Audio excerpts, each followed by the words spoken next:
You're watching Everfree Radio.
Hi, everybody.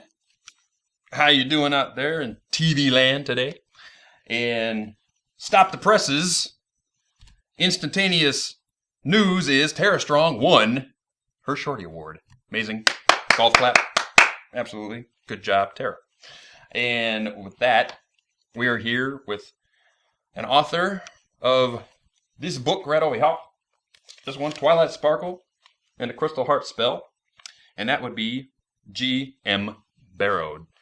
Jim, what up? Hi. How you doing? I'm doing great. Awesome. Thanks for joining us tonight. Thanks for having me. Yeah. Oh, where'd my questions go? There they are. I'm telling you, I can't keep my head straight. I'm screwy. Screwy's got to keep me straight around here. And your real name's Jillian, correct? Yes, it is. Jillian. Yes. So we're gonna use Jillian. I know GM is sort of like your writer's handle, as it were, correct?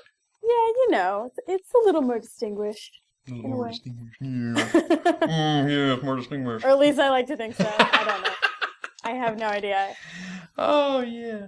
Let's go back a little bit about you, and what's your whole history with the MLP toy? Did you play with them as a young girl? I was obsessed with them when I was a little kid. Like more than the average girl, I would say. Mm.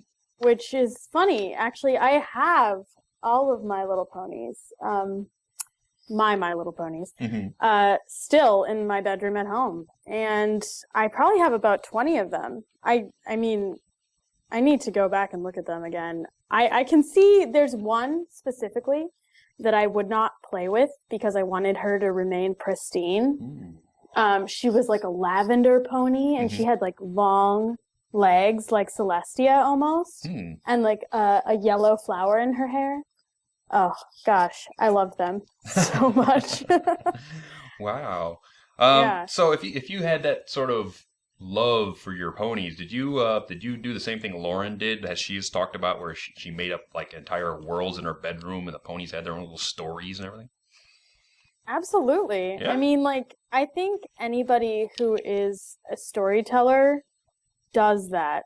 And I mean, I still do it, but I definitely did it as a kid, you know, with my Barbies or Power Rangers or whatever. But definitely the ponies had their own little world. And I had this pony sleeping bag that my mom thought it was hilarious. Last time I went home, she made my bed with it as a big joke. But yeah, I mean, you know, my bedroom was kind of a little bit of Equestria, even though, I don't know, was it called that back then? I don't think so. I don't think so. No. I don't think so. And So the if you had all of these little stories running through your head, give us a quick overview of the best story you had. Oh gosh, I don't know if I can remember a specific quick plot story. synopsis. Oh, you know, I think like what Lauren did was where, you know, you have this group of like friends, I think is a really great idea, and it's true to what I think young kids do with their toys. I'm pretty sure that my ponies were just like a core group of friends, just like me and my friends. I think I had like a trio of ponies. It was more like the Cutie Mark Crusaders kind of thing.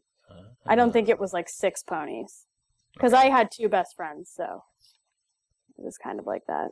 There we go. Well then, if you guys were like Cutie Mark Crusaders, which one were you? Out of the Cutie Mark Crusaders, I would probably say I'm like an Apple Bloom, a little bit. Yeah. What makes definitely. you Apple Bloom? Oh, I don't know. Like, I maybe it's process of elimination. I don't know if I'm very Sweetie Belle in a way, or Scootaloo. I think Apple Bloom's like really like down to earth. She loves her sister. Yeah. She's kind of like a little bit of a ringleader. So I think that's kind of what I was. Yeah, but now that we have Babs, and you're in New York. Yeah. What about Babseed? Would you think you wouldn't be Actually, I mean, I'm not a native New Yorker, so. Oh, okay. I'm not Babseed. Like, I'm actually from the Bay Area. Like you. Yeah. Well, no. I'm from Michigan. All right. Well, but I'm in the Bay Area Area people. You know, yes, I grew up going to San Jose a lot, actually. Oh, there you go. But I don't know. Babs' character was actually really funny to me. Oh, I like Babs. I've lived in New York for the past like 9 or 10 years, wow. So that was actually really funny. What made you want to get into writing as a side job living? I mean, what made you want to do that? I've actually always kind of liked writing. I mean, like I said, I grew up making stories, telling stories. I was obsessed with reading, like Twilight. My library in my room was massive. You know, one time I went into a bookstore. My parents like to talk about this, and like, I used to get upset when I went into bookstores because I couldn't read all of the books. Like, I knew that I couldn't read them all. And that was kind of a depressing thought because I loved the books so much. And it was always one of those things that my parents said, you know, you couldn't always have every toy you wanted, but if we went to the bookstore, you were allowed books. So I thought that was really great, actually. And, you know, I grew up. I loved to write. I wanted to become a television writer, actually. So I went to film school at NYU. Nice. And I learned a lot there about storytelling and screenwriting and all of the things that make up a good story. And so I started working in television production after college, and I sat at my desk one day and I was thinking, I really want to be a writer. What do I do to be a writer? And then I just thought, I should just write, you know, like, seems so obvious. I hadn't been writing in a while because I was so busy, and it's hard, you know, when you're growing up and everything. Right. So I started to write some spec scripts of TV shows that were on the air, because I thought, I want to get an agent.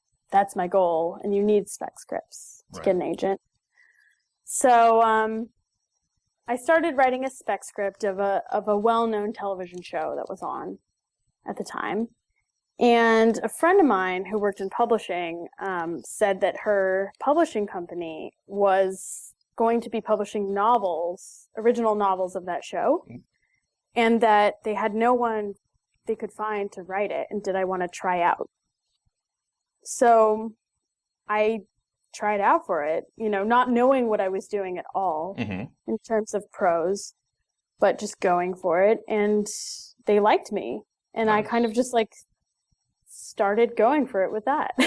And they kept hiring me, so I kept doing it, and that's kind of how I became an author. Sort of fell into it. Yeah, but you know, I did work very hard with every assignment I was given and took everything very seriously, and I felt very grateful to have the opportunity. So wow, that's awesome. So obviously this book isn't your first foray into the literary arts, as it were. So how long have you been writing?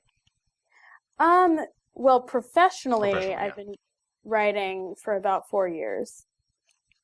Cool. But yeah, for about 4 years. 4 years. So, Yeah. any other works we should look for? I know I Uh, haven't heard your name as an author before. So, have you been doing under other non-diplumes, as it were? Yeah, actually, all of the other work I've done has been under ghost names. Sometimes because it's been on series where there are multiple authors Mhm. and they have one name for all the authors. Oh, okay. So there have been a few books like that, and I've done a little bit of book doctoring for other authors. Ooh. So I'm not really allowed to say what books they are. But I think that's cool because I kind of got to get my start and, work out a certain style or get used to it, you know, and I wasn't really under a spotlight at all, which is actually kind of neat in a way. Cool. And I feel that it's prepared me a little more for now. Nice. Were you like handed this book, Twilight Sparkle and the Crystal Heart Spell, or did you actually like find out about it and go, oh, I gotta write that. I gotta go get that. I think handed is a weird word to say. However, an editor I worked with quite a lot who, thought that I might be really good for this project, approached me and asked me if I was interested. And we had some meetings about it and threw around some ideas. And we decided to do the project together. So I don't think that if I had come up with something that wasn't in line with the show, she would have been shy about being like, I don't think you're right for it. So I think definitely I researched, the show inside and out. Oh, yeah. And I wanted to make sure that I was right for it and that I did it justice because it's something that's very dear to my heart from my childhood. And I was so pleasantly surprised at the show now, and it was wonderful, and I love it, and it's just amazing. I think we all here for a reason. We all love it. Yeah. Yes. So so. Can you actually call yourself a brony? Yes, actually, I think so. Awesome. I've been to 2 conventions now. 2. Nice. 2, yeah. Yeah, and I've obviously seen every show. Yeah. You gotta do that. You just have to do that research. Just have to. Yep. Yeah, it was so difficult. So difficult to do that research. Oh, man, it was rough. Next question. Crystal Heart Spell seems to have been written for a core demographic of about 10. Do you have plans to write books aimed either at the young reader or maybe even teenage readers later? Yeah, I've actually written books for teens before. So that's kind of where I started, was for young adult teen fiction. And I kind of, as time has gone into younger and younger age ranges, which is kind of cool. But, I'm someone who just like goes with the flow. Okay. I like all ages, so I'm open to anything. Open anything. Hopefully we get some more adult type novels, because a lot of us older bronies would love to read them. As much as I enjoyed reading this book, but I got through it in about an hour and a half. Right. Yeah. So it's like I want more. There were a lot of nods in this book to different characters, like our favorite mail mirror, and the titles, like the title of a book that Twilight found was The Princess Bridal. Okay. We all know where that came from. And then even a chapter like Empire State of Mind, which would be like a Billy Joel song, or Barnstorming the Castle, which would be Have Fun Storming the Castle. Where do you get all these terrible pony puns from? Are you sitting there writing them yourself? Yeah, I'm actually I think really exhaust everyone in my life, because this has started way before pony. For me. I'm sort of a pun master, which is I'm kind of a pun master. I don't want to brag or anything, but brag. I'm kind of that person that will always make the pun in any situation and everyone groans, but I found that in this situation it actually comes in handy. And I definitely threw in a lot more puns than I thought were necessary in this book. And I thought that many of them would get cut, but they didn't. Wow. So, it's a little heavy on the puns, but I would say that's very me. And I like puns. I think they're clever. I think they are too. I love them. Let me get the next picture up. And the show seems to like them too. So yeah, the show loves them. So it's like it was kind of neat to see all that stuff come out in the book because that was one thing I was hoping for is some more of that kind of humor. Yeah. Let's see. That's not the picture I was looking for. There. That's the one. You've given us more canon names now, like San Francisco or New York, as it were. And also the new Daring Do title, Daring Do and the Trek of the Terrifying Tower.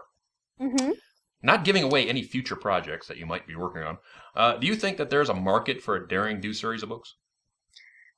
Absolutely. Yeah. I think, from what I've heard people talking about, I think that everyone's very interested in Daring Do. And, she's a cool character. It's a little side story. I think absolutely. I mean, I can't speak to whether or not that'll actually happen because I have no idea. But I think it would be cool. I think it would be awesome myself. I think it'd be so awesome. I love awesome. Daring. I would love because now we have 3 canon titles of Daring Do books, including the one you gave us. So hopefully we can find some more along the way because there's supposed to be 21 novels in the Daring Do series, according to.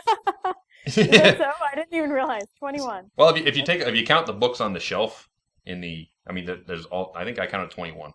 Wow, you did that? Yeah, I think I did. Or dang close anyway. That's so awesome. Yes. Can you tell us? I know how many of these books are actually in the works that you're doing that you've done. The style, the Crystal Heart spell. Oh, you mean in the series that I'm doing? Yeah. How many books total? Yeah. Well, there will be one for each pony.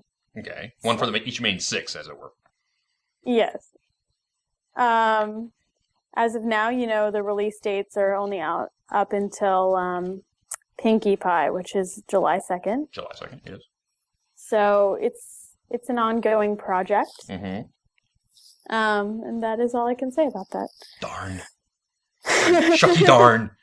But I hope everyone picks up Pinkie Pie as well. Yes, there's a picture of it right there. I know. I'm definitely, waiting on bated breath for the Rainbow Dash. The Rainbow Dash book. Yes. Myself. Should we consider anything else we read in these books to be official, quote unquote?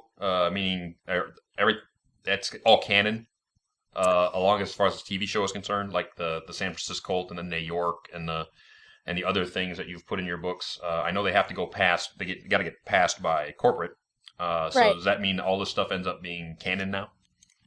You think? I can't officially say that, but I can say that, I do work with Hasbro, so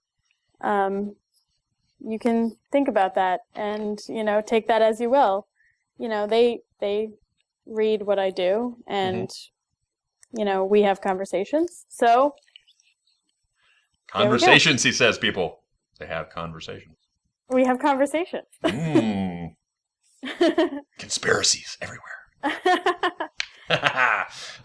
Hey, do you have much contact with the TV side of the writing staff? People like Meg McCarthy, M.A. Larson, Jason Thiessen, like the picture of you with Jason Thiessen that I now have over my shoulder? I don't have a lot of contact with them. I have, contact through other people. Yeah. And I loved meeting Jason in person at PonyCon.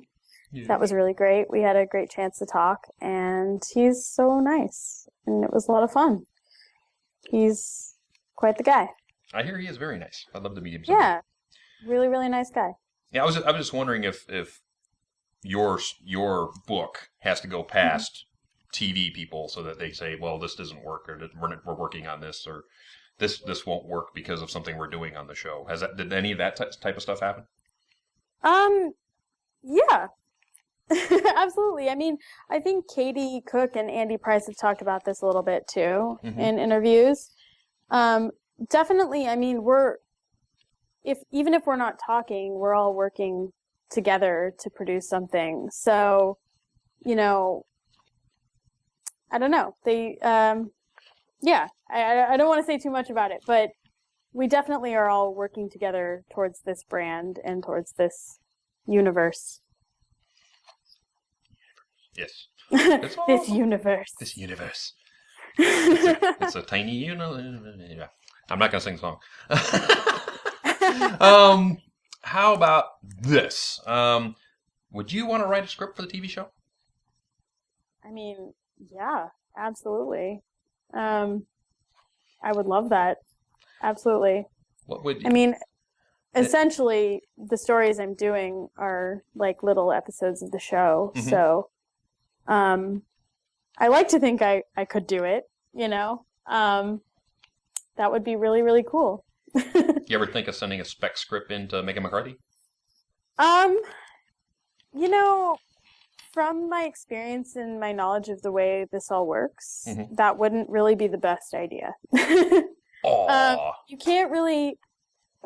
The way spec scripts work is that you can't really write an episode of the show you want to write. Oh. Okay. You have to write an episode of a different show.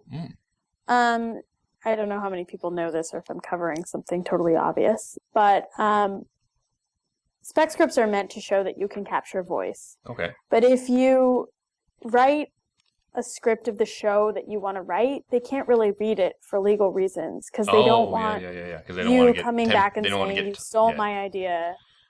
Don't want to you get copied tainted. me. Yeah. So, I mean, it would be an absolute dream come true someday to write for the show if they wanted me to write an episode. I would love that. Very cool. So, maybe someday. Okay, so we've already established that you're pretty much a brony. Established that. What do you think of what you've seen so far? I mean, give us your honest opinion of you've gone to BronyCon and you went to Big Apple PonyCon and the stuff you've seen online. I know you're probably not reading fan fiction because you can't, but what about the art and the music and the stuffed animals and all that kind of stuff? What's your honest opinion? I love it. I think it's awesome. I love, as a creative, most creatives love when they see creativity going on in whatever form it takes. You could probably ask anyone who saw me at PonyCon. I walked around that marketplace room probably 6 or 7 times, just looking at things. I thought it was so amazing. Oh, absolutely. I did. Yeah. I couldn't stop walking around. I mean, I'm okay with Photoshop. I kind of want to make a pony of myself. I tried to make one on that pony pony maker. Wait a minute. Wait. People, you've heard the call. GM Barrow needs an OC pony. Get on it. I need a pony. She needs a pony. Okay, now we're gonna ask right now. Type of pony. Which of the 3?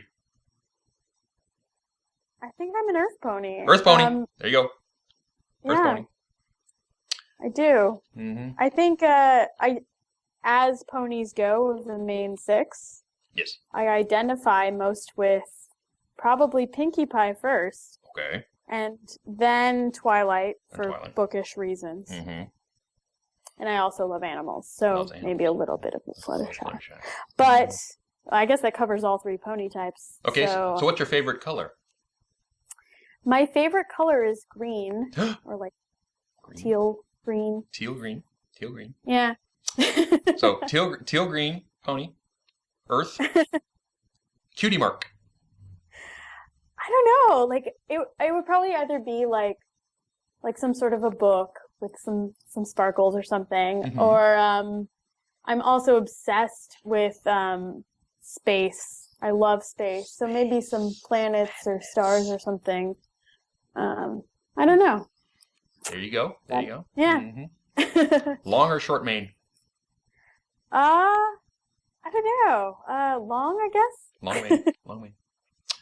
See, you know what? We just made your OC pony. Artist, get on it. We'll probably see it by tomorrow. Okay. Are the MLP books something like a gate? Are you looking at this like as a gateway to the other Hasbro titles like Transformers or Littlest Pet Shop or any of the other ones coming up? You know, I hadn't really thought beyond ponies. I'm just kind of trying to take this one and focus on it for right now. So, I don't know. I guess I'd be open to anything if they approached me and they wanted me to do it. Yeah, but right now, ponies is my number one main focus. So, yep. Yes, ponies are number one. Ponies are number one. Here Cared One says I have to ask this question.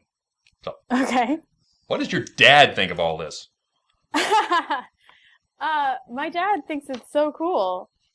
He loves it. He's really into ponies. You know, I've made him watch a lot of pony episodes. He likes it. His favorite pony is Applejack. Cared will love that. I think it's funny that he has a favorite pony, but yeah, he thinks it's really cool. Nice. If your dad has a favorite pony, yep, then you must have a favorite pony. I do have a favorite pony, and I think this is like a dangerous question, but yes. You know, danger. Because I love all the ponies. I do. Well, we all love all the ponies, but there's usually one pony that holds that special place in your heart just a little bit more than others. You know, it's Pinkie Pie. She's my girl. There you go. Yeah. Then you got to write a book about her. How awesome is that? One of my notes back, and I don't know if this is like bad to say, but one of my notes back when I turned in the manuscript was, I think you found your spirit animal. Which means I'm really looking forward to that book. Now. So, yeah, I mean, she's just lighthearted and fun, and I love that. Very cool. Okay, last question from me. Tell us a secret. Tell us a secret. Tell us a secret. It could be about anything. Tell us a secret. Oh. Secret. Oh, gosh. A secret. Yeah. This is a tough question. I think I saw this on one of your other interviews. I should have tried to think about something. Yeah. It has to be like pony related? It has to be anything. It could be anything. Oh. Oh, gosh. Okay. It's hard to be put on the spot with a secret. I know. Because, you know, I'm full of secrets. Yeah, it's full of them. I know. I'm full of lots of secrets. Full of lots of secrets. I'm trying to think of a secret I can say. I'm totally drawing a blank. This is so disappointing. Let me think about it. Okay, think about it. We'll come back from commercial. You can tell me your secret. Okay. Okay. So, everybody, we're going to go to commercial. When we come back, we're going to have an overview of how our charities are doing. We're going to have the drawing for the Matt Hill Sam Vincent charity, which is done awesome. And then after that, we'll get Screwball in the chat and have all of your questions for Jillian Barrow. So we'll be right back. Don't go nowhere. Got a letter to send? Maybe a package or even a piano? No problem. Here at Derpy Mail, we, mostly be me, but we sounds better, can deliver with almost perfect precision. 80% of our packages arrive in great condition. What's the other 20%? Well, friends, that's 20% coolness. So why wait? Ship with Derpy Mail today and almost never lose a package ever again. We at Derpy Mail take no responsibility for lost, damages, or misdelivered items. Deliveries may cause frustration, diabetes, bubblegum, and muffins. Please ask your doctor before using Derpy Mail. That's right, ponies. Derpy Mail is your one-stop and only shipping option in Ponyville. Stop into the office and pick up some stamps today. You will also find t-shirts, hoodies, messenger bags, and hats from WeLoveFine.com for all of your derpy needs. And And remember, Derpy Mail, when it absolutely positively has to be there. Sometime. That's right, everybody. We have Derpy Mail for everybody who needs to get their package. Maybe, sometime. So, all you ponies in Ponyville, look up Derpy Mail, and 62% of the time it'll get there. Trust me. It's awesome. But, all you humans, if you need anything from t-shirts to backpacks to bags to posters to chingazos, anything, keychains, you look up WeLoveFine.com because they have all your stuff for pony needs, including this t-shirt of Daring Do that I'm wearing right here. Also, the t-shirt for this very program, Stay Brony, my friends. Pick one up. You will not be disappointed. I want to see almost all of you wearing one at the next convention I go to. It'll be awesome. I'll even sign them. So, we're back with Jillian. We're back. Hello. Hello. And we're going to go over our charities. How the charities have done and how the charities are doing. So, first up, from 2 weeks ago, Sam Vincent and Matt Hill brought up the Asperger's Syndrome and High Functioning Autism Association of New York. We did awesome, people. $759 for them. Well done. Well done. So, the drawing for that is the Pinkie Pie Twilight Lunchbox from Hot Topic. The episode number 5, Cook Price, My Little Pony Friendship is Magic, with the Lyra Irish cover. Again, Hot Topic. And then we also got in the mail today. We got one signed Soren picture from Matt Hill. And Sam's is on the way, I'm sure, in the mail. It's just getting here from Canada. So once I get that, it will be also on the way. So, for all that fabulous swag, I have a hat full of names. Right here, hat full of names. Closing our eyes, and we're going to mix it up a little bit like that. And we won't pick a name. One name. That one? Okay, that one. Aha! The winner is Quid Pro Quo. Quid, you have won this week. Awesome. Thank you very much for your donation and for playing along. So, Quid gets the prizes. Yay! Awesome. So, second charity is Andrew Francis and Kiki's Treatment Fund. We're at $265 with them right now. We're lagging behind just a little bit. So, but the prize for that one is this Build-A-Bear Rainbow Dash, if everybody forgot. Build-A-Bear Rainbow Dash. So this is the big prize. Also, we're going to have drawings for Andrew Francis doing your return message on your phone, and some autographs from him. There'll be 3 of those to be given away. So we need some help with that one. So get your friends, get your parents, get everybody to put $5 into that one.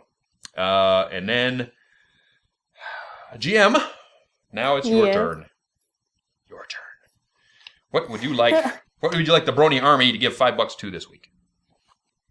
I am supporting the Joyful Heart Foundation, which is an organization that provides support to victims of domestic and child abuse. And it was started by a friend of mine, Mariska Hargitay, and it's a great organization, and I think it's a great cause. That is awesome. They always need help. There's too much of that going on in this world, and anybody who can help out with any of that is awesome. Care to Win Again will give the 1 for 5 donation to $100. And for this Manly Challenge, we have this beautiful bag from We Love Fine. Right here. This is their exclusive. And what is in the bag? Let's take a look. What's in the bag? A Fluttershy keychain. Also from Hot Topic. Fluttershy keychain, which just came out this week. And a couple of awesome buttons from yours truly. So those are the prizes so far. If we break for $500, we have this copy of Twilight Sparkle and the Crystal Heart Spell, signed by one author, GM Barrow. So, if you guys would like to have a signed copy of this book, and a little note that she says, enjoy, which will also come to you get your friends and get that sucker up to $500. So that is the charities, and you know what? You might even get one of these new buttons, which I've started to print out. So I haven't made any of these yet. These are the first sheets. These are the test sheets. So maybe if I get these done, you'll get a couple of these buttons too. So with that, we're done with these names. New hat on the head. And we're ready to go to question and answer with Screwball. Screwy! How's it going? Where you at, buddy? Hey. Awesome. Screwy's here. How's life? How's life? Life is awesome. Life is good. Anytime you're above ground, it's a good day. I'm glad I'm And on top of back that- in my regular position. On top of Not that, as baseball. stressful. Baseball season is here. Screwball's favorite year. Baseball season. Baseball season. Baseball season is here, buddy. Oh, Did yeah. you just say baseball season? Baseball. Baseball, but very good to Oh. me. Yes, baseball. What? I'm not a baseball fan. I'm sorry. You got a baseball on your flank, buddy. You better like baseball. This is in Canada. We're for hockey all year round. No, you got the Toronto Blue Jays. Oh, Baseball team. that's the only team. That's the only team. Montreal I know. Expos. Toronto's Montreal literally is Expos. across all of Canada. So I no, not my thing. Oh, pff. But you know what? I'm just gonna cut it short there, and I'm just gonna go right on to questions. If you guys are ready. Do it. So this one is from Imperious. Question for Miss. How do you say your last name anyway? Is it Barrow? Barrow. Barrow. Barrow. Okay, I gotta remember Yeah. that. Like a teddy bear. Will the MLP stories have any canon aspects in comparison to the show, or will they be their own series? I think that, well, they definitely have canon aspects to the show. You know, I've been working with Hasbro on these stories, so they really were adamant about making them stories that could fit into the world. Yes. So you can kind of see them as little, I guess, like side stories to the show. There you go. Wow. I say they're pretty much canon until something happens in the show that makes it otherwise. So in my appeal to it, I have to say it's canon. Canon. Well, I definitely would think. I'm calling it canon, so there you go. Oh, so this one is from Pink Pearl Apple. Question is for you, Jillian. If you're planning on writing a book on Applejack, since you've written for 3 other ponies already. Yes. There you go. Yes. That'd be awesome. Yeah. Definitely. Do you have any ideas behind what you're gonna do for her yet, or? I do know, but I cannot say. You can't say it. Look, a moose. How'd you so get this one is also Sounds from like- Pink Pearl Apple. I gotta bring this one up. Since Japan has now started airing ponies, would you, Jillian, or Dusty would like to go to a Japanese pony convention sometime? Absolutely. Oh, hey, yeah. I think that would be really interesting. Hey, yeah. Hey, yeah. Yeah. I've been wanting to go Yeah. to Japan for most of my life. Me too. Actually, my brother and I went to Japanese language and culture school for a couple years when we were kids on Saturdays. Ooh.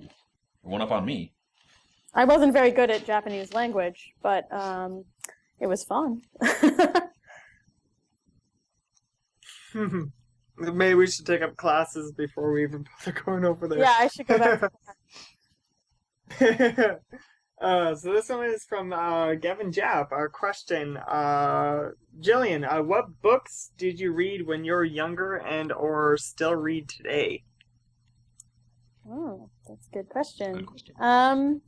When I was younger, I loved, I loved anything I could get my hands on. But in terms of children's literature and young adult literature, I loved specifically, it's as cheesy as it is. I loved Goosebumps, Animorphs. I loved a lot of historical fiction books. I love Judy Blume. And today, I'd have to say I do read a lot of science fiction, probably because my dad does, and I grew up listening to a lot of that. And, I will read almost anything.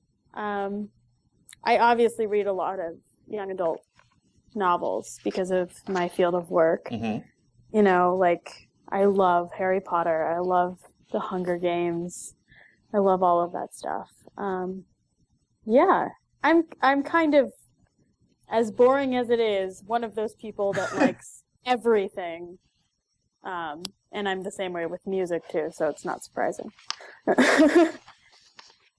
You gotta love reading because it honestly paints an image for you, and it even sparks creativity, which I love. That's why I read every now and again. Yeah, I actually think that one of the best ways to become a writer is to read. You'll learn voice that way. I'm constantly a student of other authors and just reading, and I'm just starting out, and I have so much more to learn. And, I feel I'm very Twilight in that way. I always feel a little bit like I need to do better and study and everything like that.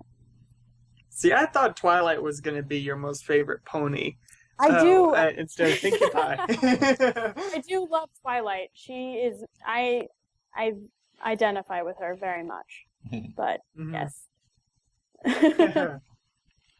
So this one is from Flare Runner. Since you're all into the reading, have you ever read any of the My Little Pony fanfics out there? Actually, I've never read a single one, and that is for good reason. It would be, I think, not good for me to read them because I don't want to have that in my head. I don't want to steal anyone's ideas by accident or. I'm curious about them, honestly. I would love to read them. I just don't. Maybe someday. Maybe someday when I'm done with all of them. Ooh. So this one is from the Andy Mac. For you, Jillian.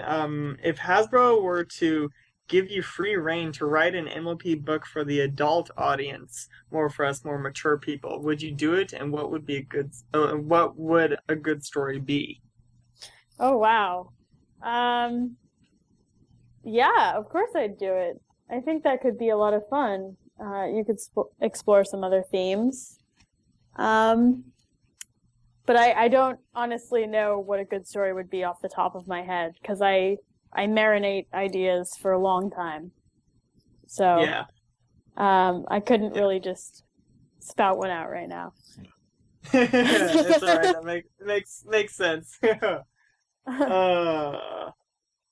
this one is from Callow. Question for you, Jillian. What do you think are some of the more common mistakes fan fictions or any writers make? Oh. I bring out some of the deeper questions. It's hard for me to say questions. what fan fictions make because I don't really read the fan fictions. Yeah, you don't read. I guess just writers then. I think as writers, I took a lot of writing classes in college, and one of the things I always was told was that you should focus on character above all else because that's what people want to read about. That's truly great stories come from great character. And I think if you start with the character and how they're feeling, you can't really go wrong. Nope. Well said. I read a lot, quote unquote, of fan fiction. And one of the things that I've seen is people try to get into the plot way too fast. Mm-hmm. Basically, they haven't established why your reader wants to care for these characters. Mm-hmm. And before they start telling the main story. So basically, a fan fiction that goes 3 chapters probably easily could have gone 7 because you want to spend the first couple of chapters establishing why people should care about these characters or hate these characters or have empathy for these characters or anything like that before you start, beating them with a stick. Right. So that's for me anyway. Right. Mm-hmm. Yeah, definitely. Yeah, definitely. So this one is from Sergeant CM. Yo, Sarge. Question for all. What's your favorite place to vacation? Well, I'm actually I'm half British, well, half Welsh. My dad is from Wales, and I love going to Wales. It's probably one of the most special places in the world for me.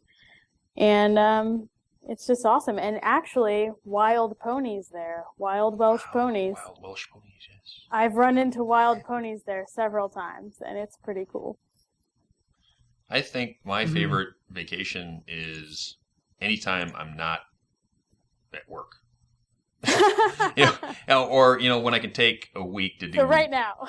No, well, yeah, I'm having fun doing what I do. So this is sort of like a day's vacation for me because I set up the thing, I entertain you people, I can show off really great people, interview them, and it's really fun for me. So it's sort of like a day vacation every week. But when I can get out and ride my motorcycle and just go somewhere without having to worry about it, it's like, oh, I have to be back in a week. So the first 3 or 4 days, 5 days, I can go wherever I want. As long as I have gas in the tank and a couple of bucks for a hotel room, I can do whatever. So that's always fun. But as for a location, I think my favorite place was my parents had taken us on a car trip straight north out of Michigan, way up into Ontario to like a place where 54 more miles, there were no more roads in Canada. You had to fly in. And it was gorgeous. It was beautiful. It was on a place called Long Lake in Ontario. And it was the best week of my life. It was just a gorgeous, gorgeous place. Mine would where'd I go on this? I like going to My Little Pony convention, so there's my there you is go! right there. In any city. I've already been to a bunch from all over the place, and I can't wait to go to more. So yeah, that's my thing right there. Bring on the next question. This one's from Bricky149. I gotta get this to you, Dusty. For you, Dusty, how is your hate on berets still strong? Berets? My hate on berets? I own a beret. Yeah. I own a beret now. Berets? I have a military beret. Oh. I'm not gonna look like MythBusters. I love berets, personally.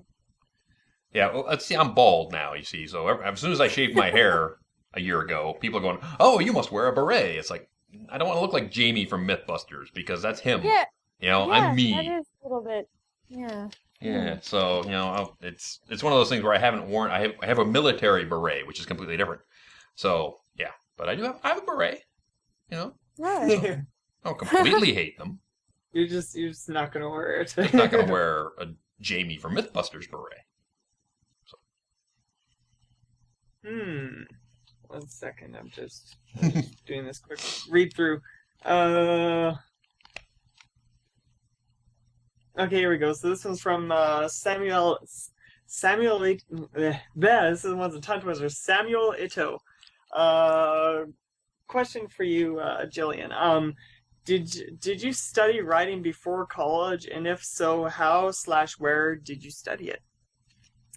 I did take a lot of writing courses and advanced placement English courses in high school, mainly at my school, and it was always my favorite subject, and especially a creative writing assignment was always the best. So I didn't really study outside of high school. I didn't go to like the community college or anything.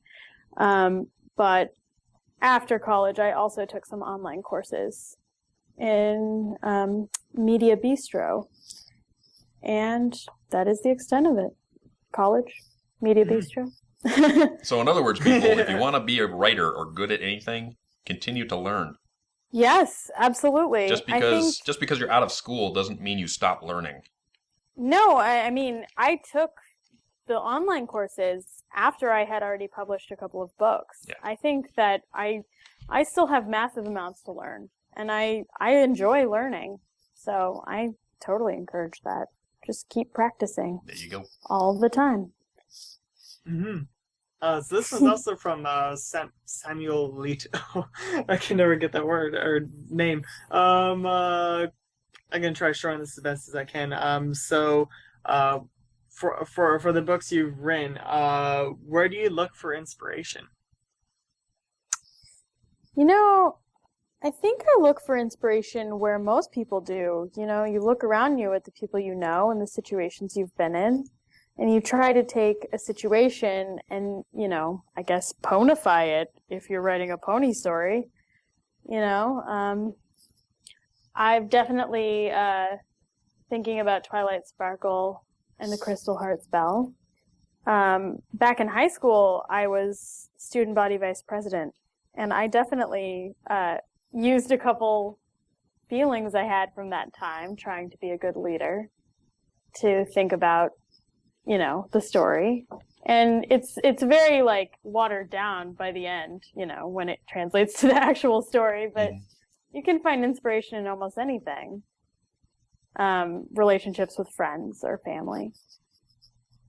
Situations. Ooh. So there's this one. This one's a hard one. Actually, I don't really know. But this one's for you, Jillian. From Flutter Love. I'm gonna try to reword this in a way. So what is your process of story writing for you? Well, I have, I'll often have random ideas of little snippets that I think will be good in a story. And I'll write them down and keep them in a document or write them down in a notebook that I carry around. And I'll fit those in later to a larger story. But I always outline first. I always make sure I have a good idea of where everything is going. And then I kind of just sit down and power through it. I've done it a few times where I've written kind of sporadically, different scenes towards the end first and all of that, but that actually isn't my favorite way of doing it. I'm still kind of learning the best order of things, and I definitely support the idea of an outline. I think that's great. Some writers don't like that. Some writers like to see where they can just go with it, but I write outlines, and I actually write everything by hand first on a notebook. And I always write by hand, and then I type it up. And I think that actually provides a nice step of editing. When I go to type it up and I see certain sentences I've written, I kind of laugh sometimes because they're ridiculous. And so it's a little bit of a pre-edit in a way. And I think it's kind of cool and old-fashioned, Mm-hmm. I kind of like it. I kind of like doing that myself when I'm trying to come up with ideas, because it lets my brain slow down. Because sometimes when you have to slow down to write, it lets your brain think. Because people, type things all the time on a computer. Oh, sure, I can type a note at any time, but my brain is going, and it's through with the idea, right? If I sit down and have to actually write, then I have to slow down and go, and then my brain can go, was that really a good idea? Yeah, exactly. And it's also nice to not have the distraction of the internet there. Yeah, that too.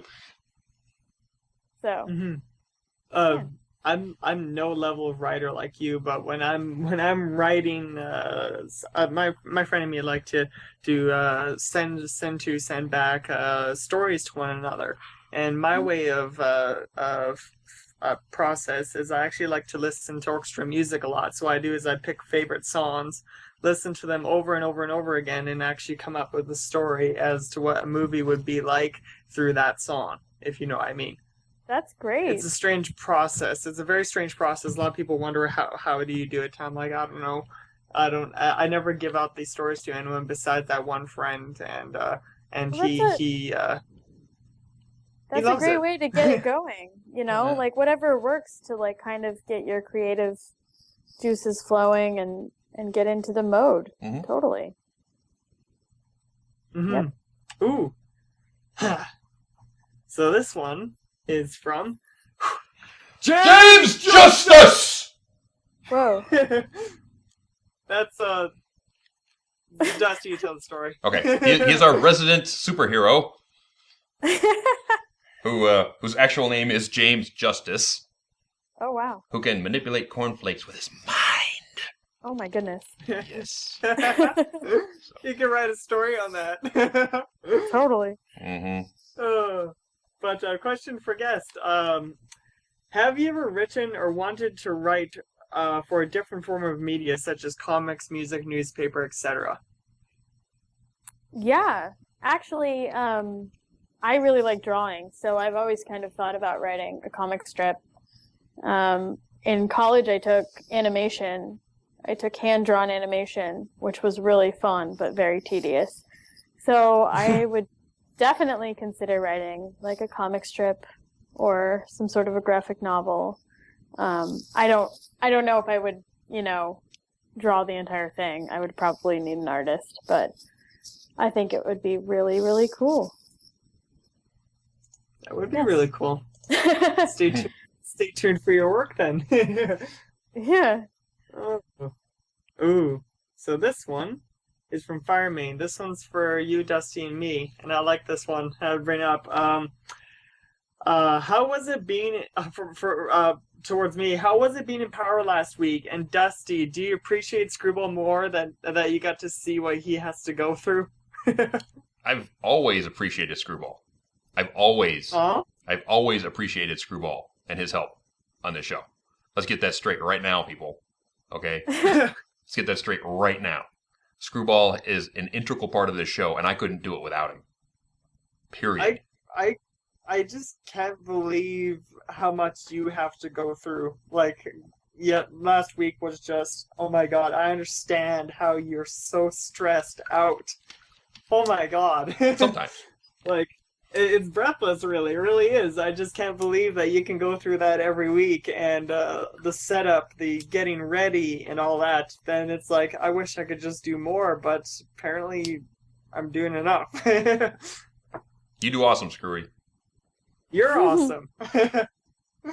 I'll bring on the next one. Ooh, this one's also again from Sergeant CM Chris.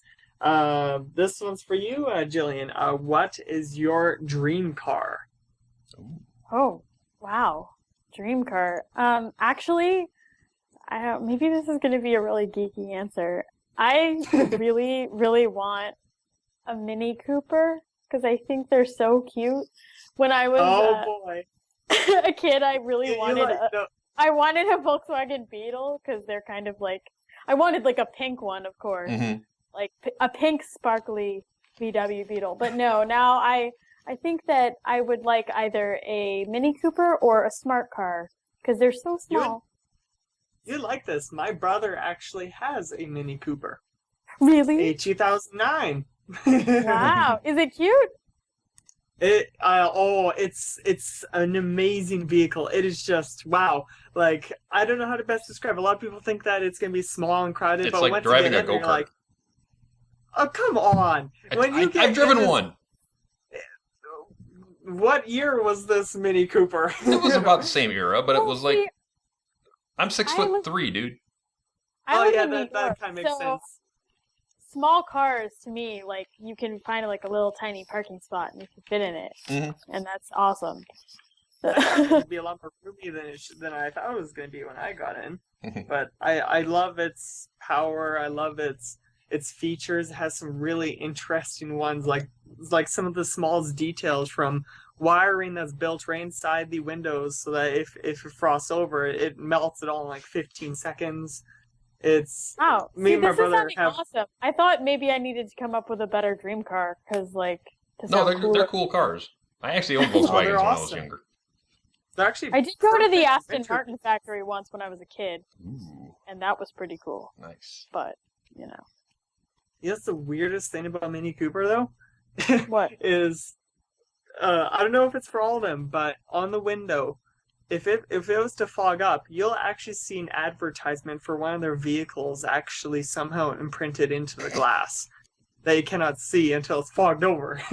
That's weird. Really? Yeah. Yeah, it's so weird. I've never seen such a thing. It's like you can't see it when it's not fogged up, but when it is, you just see a perfect image, and then you're like, what the heck? That's funny. Technology. Uh-oh. So there's this question. Oh my god. So this one is from Luminaire. For you, Jillian. New Lunar Republic or Solar Empire? Oh my goodness. Oh. Luna or Celestia? I feel like I can't answer this and I feel like I have to be diplomatic. I can't answer that question. You have to answer this question. I have to answer that question? You must. Because you have to vote. The balance of power is... I have to vote? No, Yes. I don't want to vote. I don't want to make everybody upset.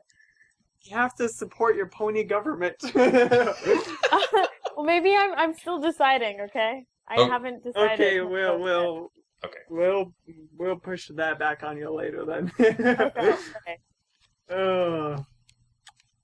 Ooh, let me see here. 1 second. I just lost my spot. So this one's for you, Dusty. Have you ever considered to hold this one's from Kaserka. Have you ever considered to hold a contest to find the second manliest brony, knowing that no one can beat you for the first place? You know, it never did cross my mind. This needs to be done. Maybe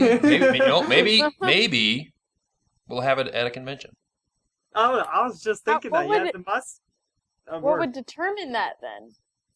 How would you judge that contest? You know what? I think there would be a number of steps. There would be prejudging, where you would have to actually send me an essay about yourself and why you're so manly. You'd have to send me a resume of your manliness and the things that make you manly.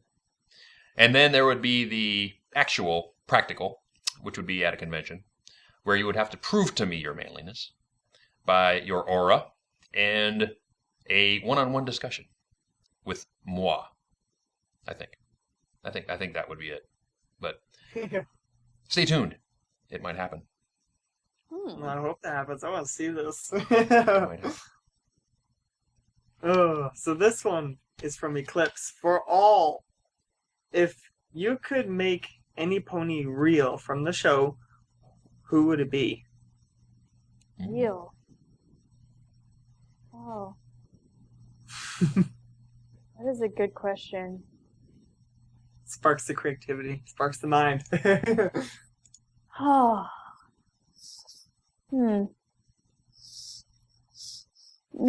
I think it would have to be one of the Pegasus ponies. Because they could fly. And that would be so awesome. It would be. It would be so awesome. Oh. I guess Rainbow Dash, because maybe she would take me for a ride. That'd be cool. That'd be cool. You know what? I think I would go with Thunderlane, because then he and I could go for a drink. Who's Thunderlane? You don't know Thunderlane? Wait. Thunderlane... Thunderlane's one of the background ponies. He's Ramble's brother. I mean, come on. You don't know Thunderlane? All right. Thunderlane. You know, he got the feather flu. Like such a random choice. He got the feather flu in Hurricane Fluttershy. Oh, okay. All right. Yes. Yeah. I know who you're talking about. Thunderlane. He's sorry. I don't mean to embarrass myself with my pony. He's the dark gray pony, right? With the cyan blue hair. Yeah. Yeah, I know now. He's the one that called in sick. Yeah. He's such a dude, Why would you want him to come? It's like, hey, I'm gonna go have a drink with him. No, I'm calling in sick. What about you? What about you, Screwy? Fluttershy. Of You know course. I'm a huge Fluttershy fan. Huge. We would get along so well. Yes. And it would be awesome. So this one, I'm just an outstanding Fluttershy fan. I love her. She's so adorable. Oh. So this one is from Hickory. For you, Jillian, will you be at BronyCon? Maybe. I'm still making plans for that. So it is likely. Well, I'm going. Dusty's going. Yeah. Yep. Yeah. Yep. Yeah, I'd say it's very likely. But I'll let you guys know. Mhm. That'd be awesome. Hopefully I get to meet you. That'd be cool. Yeah. So this one is from Flare Cobra. What is the hardest part of writing for established characters? I think that probably the hardest part is that everybody who is a fan has their own idea of what those characters would do. And, you know, it's difficult, I would say, to accurately capture those characters in the minds of the people who seem to know them so well. And, you know, we all have our own interpretation of it. So I think that it's hard, you know, everybody watches the show and loves it. They know these characters, everyone has their favorite. So I think it's also really fun for that reason, I would say too. It's not all hard. I think it's pretty cool to like try and come up with like a silly thing for Pinky to say, or like a really posh thing for Rarity to say, and try to make it funny and in tune. I think it's like a really fun game in a way. So I like it. That's awesome. I don't know if that answers the question. No, that definitely does. That definitely does. Where is it? Oh, here we go. So this one's from Quid Pro Quo, which just so happens to be the one that won the charity. I'm pretty sure it is. So question for you, Jillian. Does it affect your thinking process when writing at all, knowing the wide variety of audience that is likely going to read your work? I mean, I don't know how it couldn't affect you a little bit. I think that I'm trying to write to the audience that it's intended for, but I think you can do lots of things with that. And, you know, it's what they call multi-platform viewing or reading, where you're making it fun for everyone who is consuming this, you know, media. And I think the show does a great job of that. And there's a lot of shows that do a great job of that because, you know, it's not just children who are watching it. And a lot of times it's parents that are watching it with children, or it's just somebody who enjoys it. So just because it's for a specified age group, it doesn't mean that all age groups can enjoy it, especially with, you know, little references here and there that are kind of like little Easter eggs for a little bit older audience. Yeah. Come on, IRC, stop being so mean to me. Sorry about that. Now this is a good one because it happens a lot. This is from Secret Tale. A question for you, Jillian. Every writer gets writer's block. How do you conquer yours? You know, this is a tough one because this does happen to me. All of the writers that I know and who have given me advice in my life have always said the best way to conquer writer's block is just to write something. It doesn't matter if it's bad, and you just kind of have to get over the fear of perfection. You know, that's kind of like sometimes what writer's block is. You're like afraid to do something that isn't good. But if you're afraid to do something that isn't good, you know, and you don't do anything at all, that doesn't really get you anywhere. So the best thing to do, I think, is to just go for it. And if you fail, then you tried, you know? And you'll get to it eventually. It takes a while to get to it. So you'll find some gold in there eventually. It's the same thing with an artist, a pencil artist or a drawer or something like that, because you'll get artist block. It's the same thing, where you get to a point in your art and you haven't gotten any better in 6 months or a year or whatever. So you start getting artist block. It's like, well, I can't do anything better, so I'm just not going to do it. And then it's you have to get the 10 million bad drawings out of your arm, or it's just not going to get any better. So draw stick figures, draw your favorite characters, draw horses, draw a lamp in the other side of the room, draw anything. Write hickory dickory dock, write whatever, but you got to get it out. Totally. Totally. Totally. That's right. So this one is from Gavin Japp. I have to bring this one up. For you, Jillian, what did you think when you first heard of bronies? I hadn't heard of them actually before I started working on these books. A friend of mine had mentioned it to me, and I was like a little confused at first, but then I researched it, and I went to BronyCon and everything, and I thought it was really cool. Actually, I thought it was really cool that there were all these people saying like, this is something I like, and it's fun, and why shouldn't I like it? Who cares? Like, why not? And we're all, making friends with each other and having a good time. Mm-hmm. So yeah, I personally find it totally awesome. And I think it's great.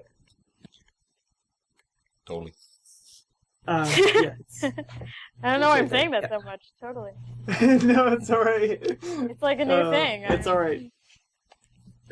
Sorry, my dad was just in here, was wanting to get the Hobbit movie. Guess he's gonna start watching that soon. Shirley will love you. Totally. Radical. Oh, so this one is from Mars Pony.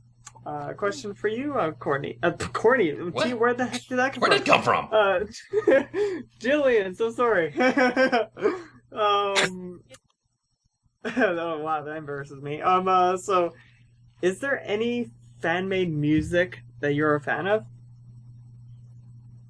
I have listened to some of it, and honestly, like, it feels like a vast ocean of songs to me. Like, I don't really know where to start. Mm-hmm. Excuse me, choking a little bit here. This seems to be the essential song that everybody knows, but the song Discord, I really like that song a lot. Yep. I think it's really very catchy. Mm-hmm. So maybe that's my favorite. I don't know. Maybe somebody can help me find some more things to listen to. There's plenty. If you guys have any suggestions. Ponyphonic. You can tweet them at me. Oh, yeah. Tweet to GM Barrow all the music that you want her to check out. Oh, boy. You're going to get GM Barrow. Oh, Here come the flood. Has anyone done any remixes of Raise This Barn? Because I really like Oh, my God. Lots. Lots? Lots. Right. I like all the music, so I'm sure I would enjoy. I think Sam Greta's was the best.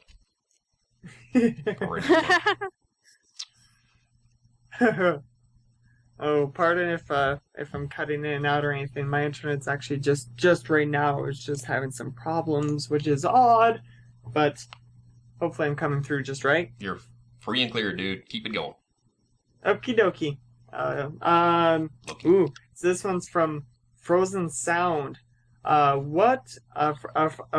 you, Courtney, what is your favorite My Little Pony episode? Courtney?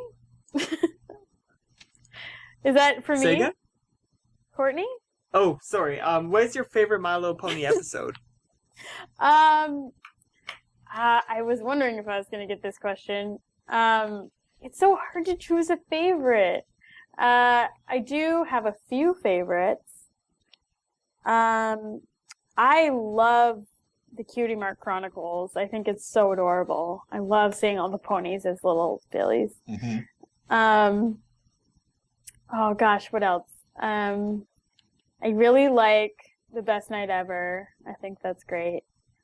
I like Luna Eclipsed. Super Speedy Cider Squeezy is really good. Flim and Flam are hilarious to me. And, you know, a lot of the, like, Megan McCarthy episodes I find really good, too. Let's see. Hearts and Hooves Day is cute. I don't know. I could go on and on. I love them all. So, you know, I can't choose one favorite. Can you guys choose one favorite? It's like Lay's potato chips. You just can't eat just one. Yeah, can you guys choose one favorite? I don't know. It changes every season. Well, my most favorite by far is, of course, Family Appreciation Day. I just love that one. Yes. Oh, really? I thought it would be a Fluttershy episode.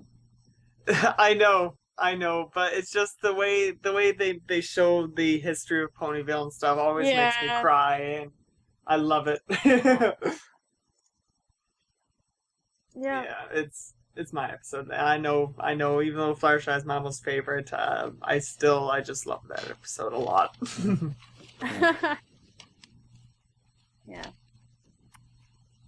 Yeah. 1 second here. Where did I put it?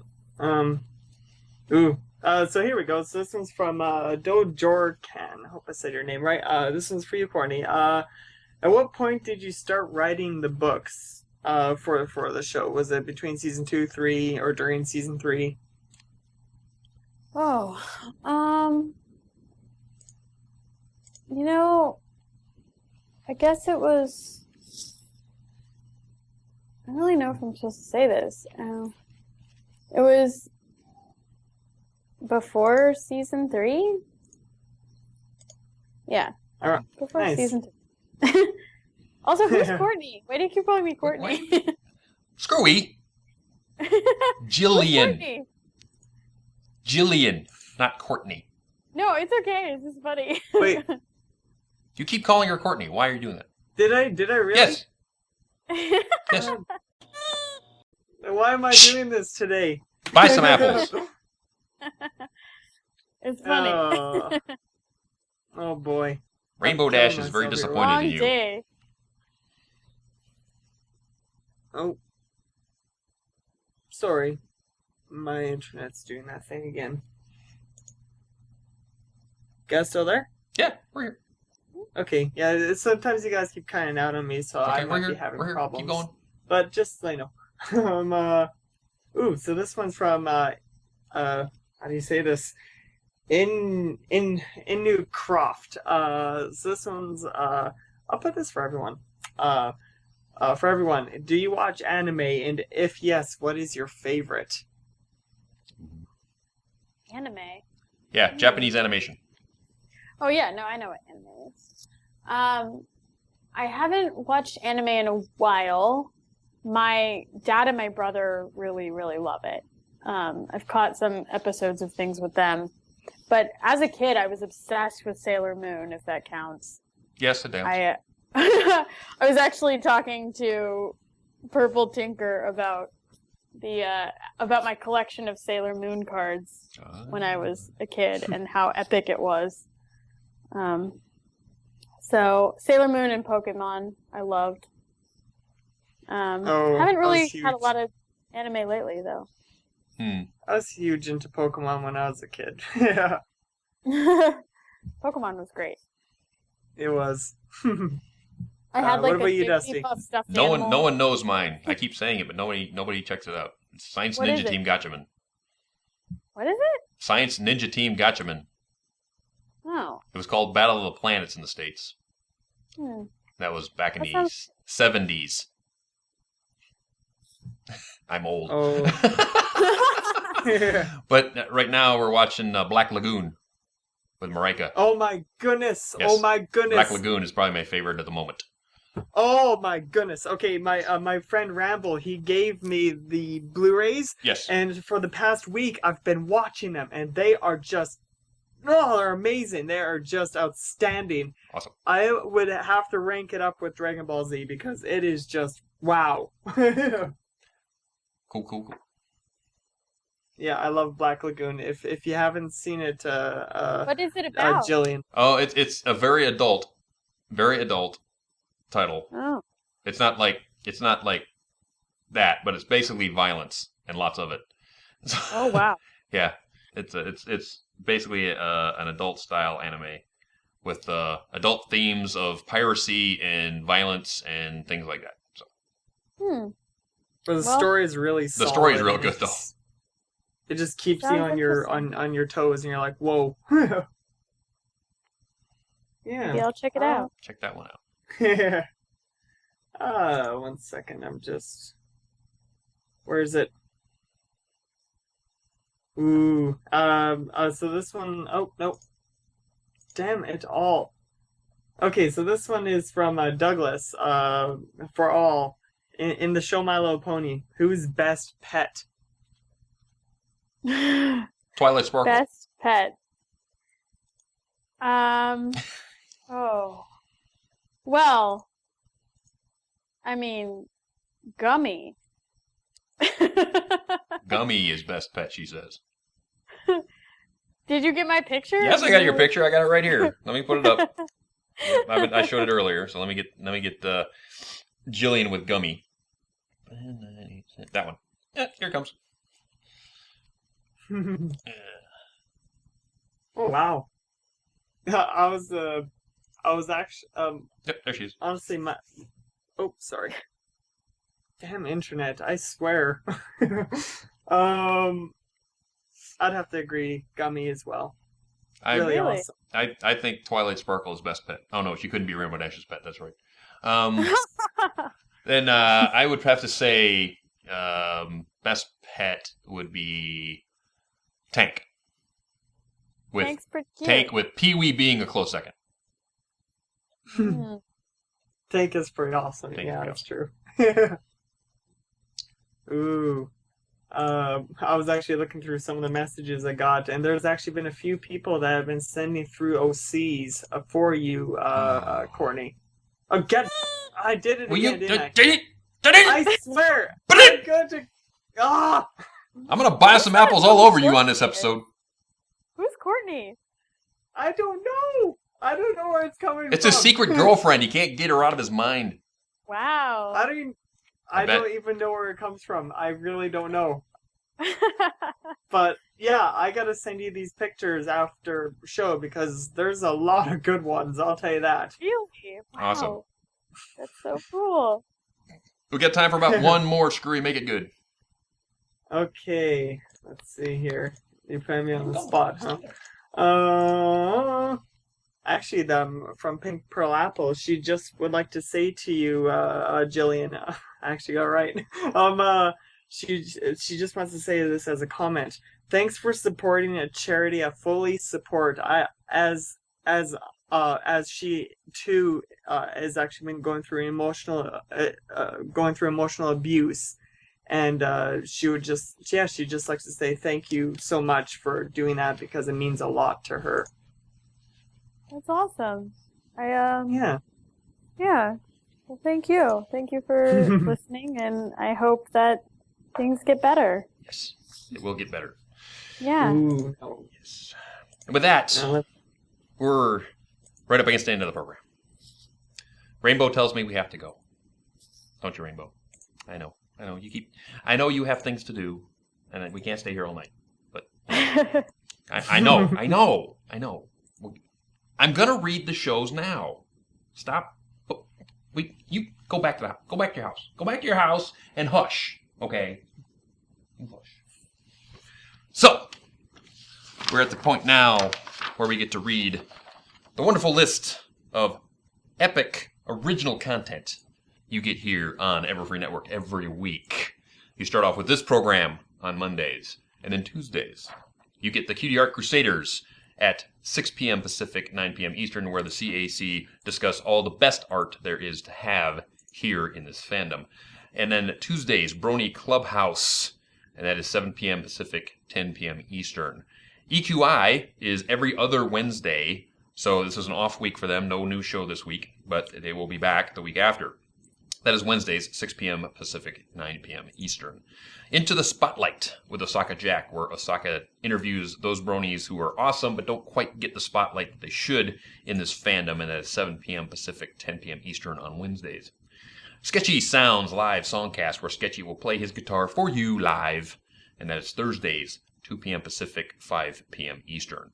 Post My Video with Jay Holler and BVids. That is Thursdays, 5 p.m. Pacific, 8 p.m. Eastern, where they discuss all the PMVs that are going on nowadays. Brony Breakdown with Saber Spark and Paleo. Thursdays, 7 p.m. Pacific, 10 p.m. Eastern. And they discuss everything as new and going on in the fandom this week.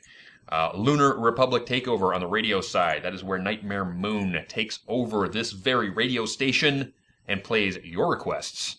And that is Fridays, 3 p.m. Pacific, 6 p.m. Eastern.